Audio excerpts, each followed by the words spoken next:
1944. A captured American position, somewhere on the Western Front.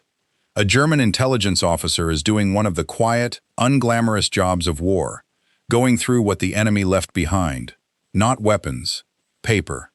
If you were that officer, you knew that a soldier's reading material tells you things. What an army lets its men read, and what it does not, is a window into how that army thinks about its own soldiers. And you had a very clear idea, formed over years, of how a soldier's information was supposed to work. Information flowed downward, and it was controlled. The soldier was told what he needed to know to do his job, and what would strengthen his will to fight, and nothing else. The state decided what was true for public purposes, and the soldier received that truth, and his morale was protected by keeping the discouraging things away from him. This was not seen as deception. It was seen as leadership. You do not tell a man his situation is hopeless. You tell him what will keep him fighting. And then you looked at what the Americans were actually reading, and it did not fit. There was a newspaper for the ordinary soldier, produced by the army itself, and it did not read like a propaganda sheet. It carried real news. It reported setbacks. It printed things that were not flattering to the high command. And it contained cartoons that mocked the army, that mocked officers. That showed the ordinary soldier as filthy, exhausted, sarcastic, and utterly unimpressed by the brass who commanded him. And this was not contraband. This was not something the men were passing around in secret and hiding from their officers. The army printed it. The army distributed it. The army, apparently, approved of a publication that let its own soldiers laugh at their own generals. To a German officer, this was close to incomprehensible, and the conclusion he reached flowed naturally from everything he believed. This is indiscipline. This is a breakdown of authority. An army that lets its men mock their officers in print has no proper respect for rank, no unity, no iron. It is a rabble with good equipment. It will not hold together when things get hard, because an army held together by nothing but sarcasm and complaint is not really held together at all. He was wrong. And the mistake he was making went to the very deepest assumptions of how the two nations thought about their own people. Not just their soldiers, but their citizens, and it is one of the most revealing contrasts of the entire war. Because the thing he was looking at was not indiscipline, it was trust. Deliberate, institutional, load-bearing trust. And it rested on a bet that the American system had made, and the German system could not make, about what happens when you tell an ordinary man the truth. The German bet was that a soldier who knows too much will lose heart, and so he must be managed, and guided, and told the version of reality that keeps him useful. The American bet was that a soldier who is treated like an intelligent adult, who is told the truth, allowed to complain, trusted with real information, and even with mockery of his own leaders, will give you a deeper and more durable loyalty than any amount of control could ever produce. This is not a story about newspapers. This is a forensic audit of two opposite theories about the relationship between an institution and the people inside it, and of what happens, over the length of a long and terrible war, when one army treats its soldiers as minds to be managed, and the other treats them as citizens to be trusted. Part 1. The German Calculus. To understand the German position, you have to understand that it was not, at its root, stupid, and that it came from a genuine and coherent theory of morale, a theory with a great deal of history behind it. The German conviction was that morale was fragile, and that it had to be protected from reality the way a flame has to be protected from wind.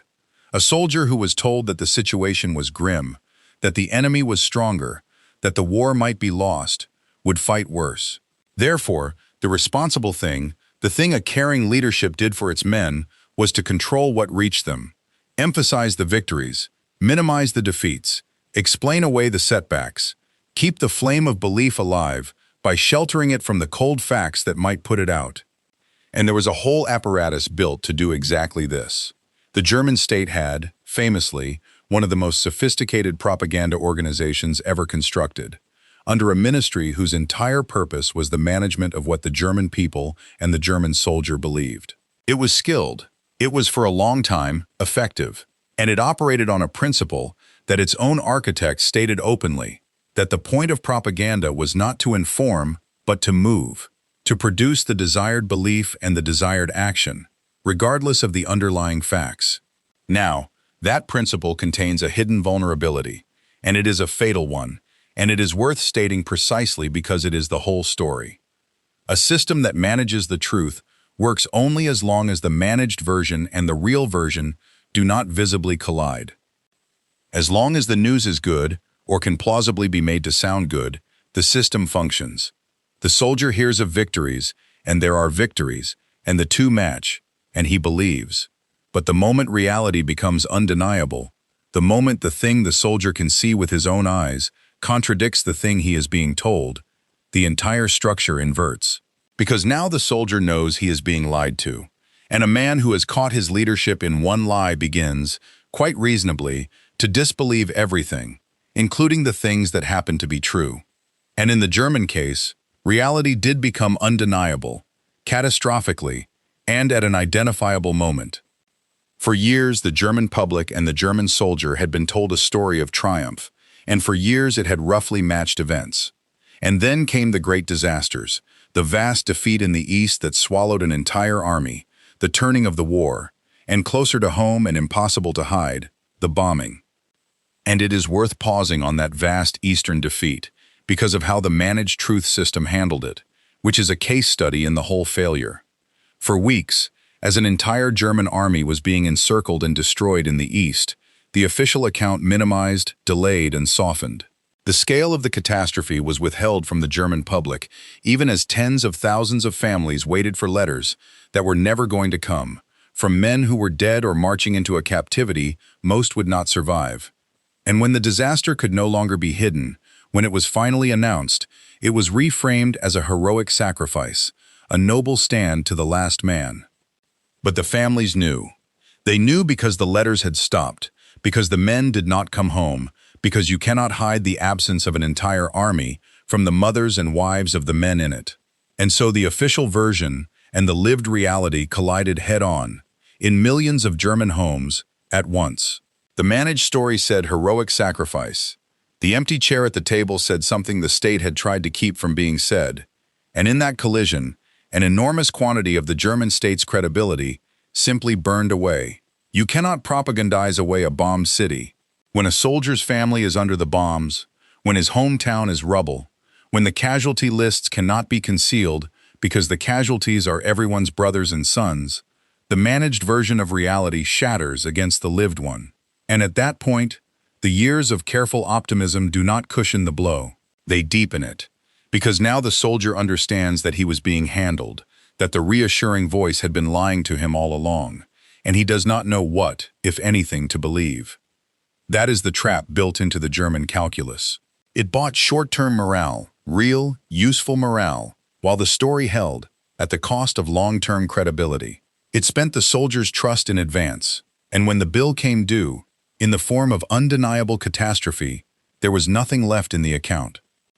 And underneath the propaganda machinery sat the deeper thing, the thing this channel keeps arriving at, an attitude toward the ordinary man.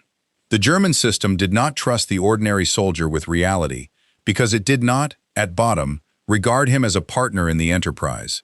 He was an instrument of the state's will. His belief was something to be engineered, not earned. His understanding of why he fought was not required. His obedience was. And an institution that wants obedience rather than understanding will, quite logically, manage information rather than share it. That is the German calculus. A sophisticated machine for controlling what the soldier believed, resting on a theory that morale must be protected from truth, containing a fatal flaw that detonated the moment reality became undeniable. And underneath it all, a fundamental unwillingness to treat the ordinary soldier as an adult who could be trusted with the facts. Now let us look at what the Americans handed their men to read. Part 2. The American Answer. The American approach was not naive, and it was not perfectly free, and we will come to its limits, because they were real. But its direction was the opposite of the German one, and the direction is what matters. Start with the newspaper the German officer found so baffling. It was called Stars and Stripes, and it was produced by and for the American servicemen, and its defining characteristic was that it was given a genuine, though not unlimited, degree of editorial independence. It reported the war with a candor that startled people who expected an official army publication to be a cheerleading sheet. It printed bad news. It reported reverses. It covered the war as news rather than as a morale product. And most famously, it carried the cartoons of a young enlisted man named Bill Mauldin, whose two characters, a pair of filthy, unshaven, exhausted, deeply unimpressed infantrymen named Willie and Joe, became the visual voice of the ordinary American soldier. Mauldin's cartoons were not flattering to the Army. They mocked the gap between the comfortable rear and the miserable front. They mocked officers, and their privileges, and their occasional detachment from the reality the ordinary man lived in. They were sardonic, and weary, and true. And a senior American general, the same one as it happens who had struck the shell-shocked soldiers in an earlier episode, hated them and wanted them stopped, and considered them corrosive to discipline. And here is the whole difference in a single decision. He was overruled. The High Command decided that Mauldin's cartoons should continue, that the soldier's right to laugh at his own army was worth more than the affront to a general's dignity, that a soldier who could vent his contempt in print was healthier than one who had to swallow it. The Army chose the sarcasm of the enlisted man over the comfort of the brass. Think about what that decision says.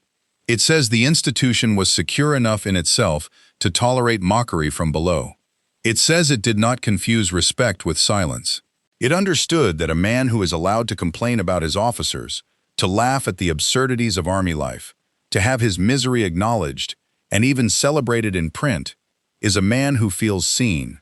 And a man who feels seen gives a loyalty that a frightened, silenced man never will. Now the other side of the information question, not just what the soldier was allowed to say, but what he was told about the war and why he was fighting it. The Americans made a genuinely remarkable series of films, produced under a celebrated Hollywood director whose purpose was to explain to the ordinary soldier the reasons for the war. And the striking thing about them, for the time, is how much they relied on argument rather than mere exhortation. They laid out a case. They used the enemy's own words and images. They treated the soldier as someone who needed to be persuaded, who deserved an explanation, whose understanding of the cause was itself a military asset worth investing in. That is the key idea, and it is the mirror image of the German one. The Germans wanted obedience and engineered belief. The Americans wanted understanding and tried to produce conviction, because they had concluded that a soldier who understands why he is fighting, who has been reasoned with, rather than merely commanded, is a more reliable and more resilient soldier than one who has simply been told what to think. And underneath the films and the newspaper and the tolerated mockery was an information culture that flowed from the nature of the country itself. America was a society with a free press, a tradition of public argument, of citizens who expected to be informed and expected to complain and expected their leaders to answer for themselves. The American soldier came from that society, and the Army, to a significant degree, extended that society's habits into the field. He was accustomed to reading real news, to hearing criticism of his leaders, to forming his own opinions, and the Army worked with that grain rather than against it. The German soldier came from a society in which, by the 1930s, the free press had been destroyed, public argument suppressed, and information centralized into a single controlled channel. He too was a product of his society's information culture, and his society's information culture was one of managed belief. Each army extended its own nation's habits into the field. One nation trusted its citizens with the truth and could therefore trust its soldiers with it. The other had built itself on managed belief and could do nothing else. And there is one more piece of the American answer, and it is the reporters. Because it is easy to forget how strange the American war correspondent looked from the German side. American journalists went to the front. Real, independent journalists, working for civilian newspapers back home. Not for the Army. Men like Ernie Pyle, who has appeared in these audits before, who lived with the infantry, slept in the mud with them, and then wrote about the war as it actually was for the ordinary man. Pyle did not write about grand strategy or glorious victories. He wrote about the exhaustion, the fear, the small miseries and the small kindnesses, the individual soldier by name, the cost. And what he wrote was printed, at home, in newspapers that the soldiers' families read, and sent back out to the soldiers themselves. That is an extraordinary loop when you look at it.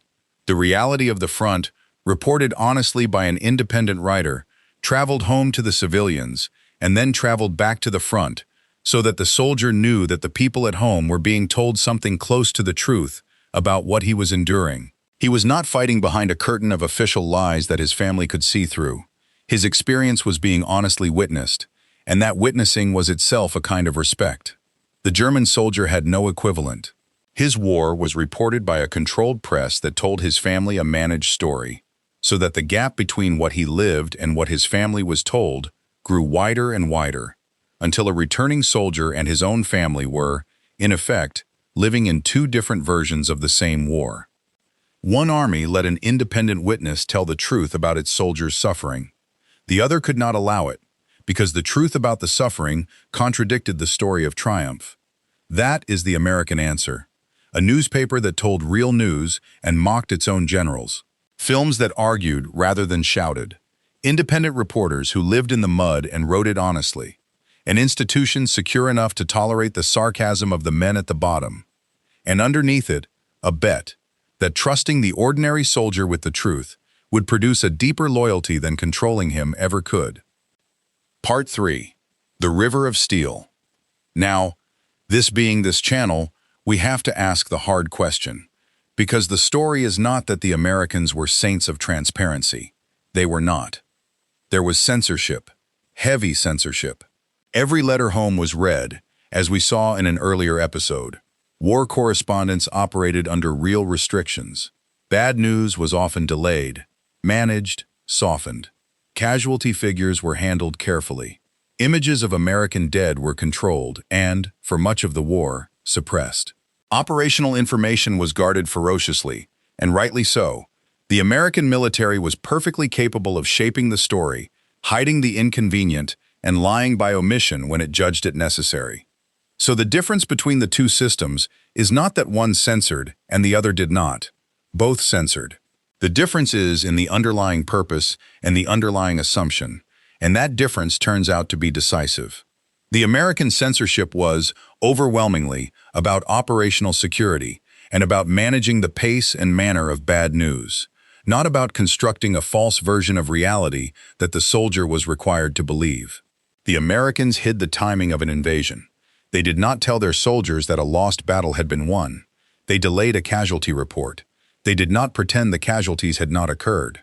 The gap between the official version and the real version was, most of the time, narrow enough that when the soldier encountered reality, it did not brand his own leadership as liars. And that narrowness of the gap is the entire strategic asset, because it is what made American information credible when it mattered. Here is the mechanism, stated plainly.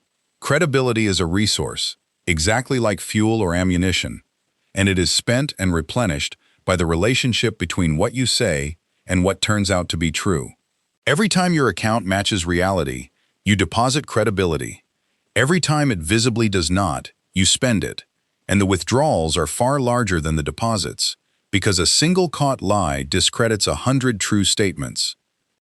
The American system, by keeping the gap narrow, by telling the soldier hard truths, by letting him read real news, by not insulting his intelligence with obvious propaganda, was making constant small deposits into the account of its own credibility. So that on the day it really needed to be believed, when it said hold this position, when it said help is coming, when it said this sacrifice is necessary and it is not in vain, the soldier believed it, because the voice saying it had a long track record of telling him the truth, including the truths that hurt.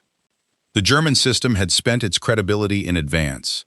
It had made withdrawal after withdrawal, every managed victory, every minimized defeat, every reassurance that reality later contradicted, until, by the end, the official voice had almost no credibility left. And so, in the final crisis, when the German soldier most needed to be able to believe something, there was nothing left to believe, because the voice that should have sustained him had been caught out too many times. The Americans, in other words, ran their information the way they ran their fuel and their tanks and their medicine, as a resource to be managed for the long war, with an eye on what would still be there at the end. The Germans ran theirs for the short-term morale boost, mortgaging the future to prop up the present, until the future arrived and the debt came due. One system was building an account it could draw on in the crisis. The other was emptying an account it would desperately need and would find empty. Part 4. The German realization. The Germans at some level came to understand this, and the understanding is written into the collapse of German morale in the last phase of the war, a collapse that was not primarily military but informational and psychological. For most of the war, German morale was genuinely robust, sustained by real belief, by the propaganda machine, by comradeship, and by a long run of the news roughly matching the story. But in the final period, something broke that was deeper than any single defeat. The soldiers and the civilians stopped believing the official voice. The gap between what they were told and what they could see had become too wide to bridge. There is a particular bitter phenomenon that historians of the period describe: the rise of rumor, of foreign radio listening, of a black market in unofficial information, as ordinary Germans, no longer trusting their own state's account, went looking elsewhere for the truth. When people stop believing the official channel and start risking punishment to hear the enemy's broadcasts, the information war is already lost. The managed reality has failed, and failed in the most complete way possible. The audience has walked out. And the German leadership's response to this was telling, and it was consistent with everything that had come before. Not more truth, but more control. Harsher penalties for listening to foreign radio. Harsher penalties for defeatist talk. More coercion, applied to a population that had stopped believing, because coercion was the only tool the system had left once credibility was gone. That is the endgame of the managed truth model. When the belief it manufactured evaporates, it has nothing to fall back on except force. It can compel silence, but it cannot compel conviction, and an army held together by fear of its own military police is a fundamentally more brittle thing than an army held together by a loyalty its leaders have actually earned. And here the perceptive German observers, then and later, understood what they were looking at across the line. They saw an enemy whose soldiers grumbled constantly, mocked their officers, complained about everything, and fought with a cohesion and a resilience that the grumbling seemed to contradict, but in fact expressed. Because the grumbling was the sign of men who felt free to grumble, who trusted that complaint would not be punished, who were bound to their army not by fear, but by a genuine, if sardonic, consent. The German soldier had been given belief and denied truth, and when the belief failed, there was nothing underneath it. The American soldier had been given truth and allowed his complaints, and underneath the complaints was a consent that held precisely because it had never been coerced. The German officer who sneered at the mocking cartoons had seen the surface, the disrespect, the sarcasm, the apparent indiscipline, and had entirely missed the foundation beneath it, which was the strongest kind of loyalty there is, the loyalty of people who are there because, on some level, having been told the truth and allowed to complain, they have chosen to be. If your father, your grandfather, or your uncle read Stars and Stripes in a foxhole, or laughed at a Mauldin cartoon, or sat through one of those films about why the war was being fought, or simply served in an army that, for all its faults, mostly treated him like a grown man who could handle the truth, I would be grateful to hear his name and his unit in the comments. And if he came home with a sardonic, unimpressed, deeply American suspicion of anyone in authority who told him things were going great, that too is part of what he was fighting for. They are mostly gone now. What remains are the stories their families carry. Those stories belong in the record. Part 5. The Verdict. 1945. The war ends, and among all the things that are counted and weighed, one of the least tangible turns out to have been among the most important: trust.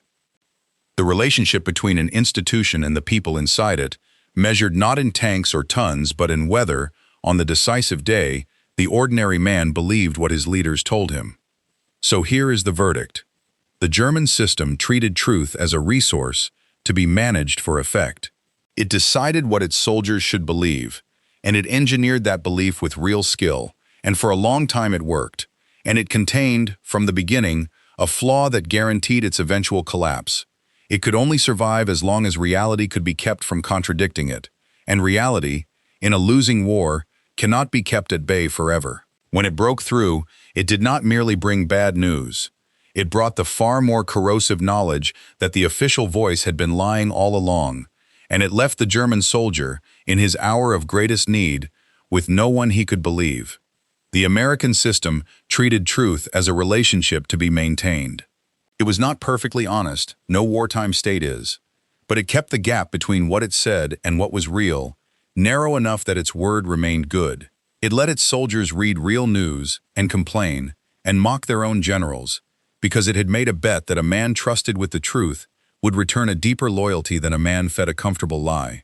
And the bet paid, because when the hard day came and the American soldier was told something that mattered, he believed it, because the voice telling him had earned the right to be believed. The Germans manufactured belief and ran out of it. The Americans earned trust and still had it at the end.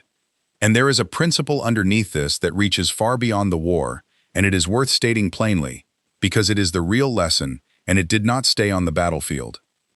An institution's most valuable possession is its credibility, and credibility behaves like no other resource.